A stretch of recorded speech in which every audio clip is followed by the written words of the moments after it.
Çfarë është dija e fshehtë, gajbi? Të shkuarën e kemi lënë pas, e ardhmja po afrohet, kurse tani jemi në të tashmen, enigmat e të fshehtës nuk i dim, prandaj ne nuk e kemi dëshmuar të ardhmen, por vetëm e presim atë. Kush dëshiron që t'jap lajme për të ardhmen, duhet të ketë dituri për të fshehtën, sepse e ardhmja është pjesë e dijes së fshehtë. Bota e fshehtë dhe bota e dëshmisë ekzistojnë. Bota e dëshmisë është ajo që ne shikojmë dhe që mund ta prekim me shqisat tona, kurse bota e së fshehtës është ajo që nuk mund të preket nga shqisat tona. Është e panjohur. Ajo gjë që nuk është konkrete është pjesë e dijes së fshehtë, kurse bota e dëshmisë është gjithçka që shikohet dhe preket.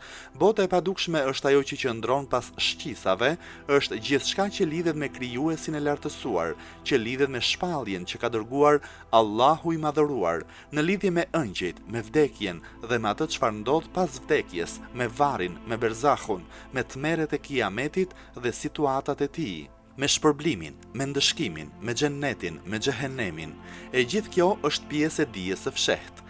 Kështu për shembull, për zanafillën e krijimit, pavarësisht zhvillimeve shkencore të cilat hedhin dritë rreth saj, vërtiten teori të shumta, të vërteta të padiskutueshme dhe të sigurta, janë ato që tregojnë mënyrën se si Allahu i madhëruar e ka krijuar universin, njeriun, kafshët, Ademin, Havan, xhennetin dhe zjarrin. Por këto janë pjesë e dijes së fshehtë, pra mbartin një të fshehtë e cila ka lidhje me të shkuarën dhe me të ardhmen. Këto ne i quajmë rrethanat e dijeve të fshehta, të cilat do të zhvillohen në univers. Ato mbartin informacione se çfarë do t'i ndodh universit dhe jetës në tërësi, se ç'do t'i ndodh njeriut, si do të përfundojë qenia njerëzore.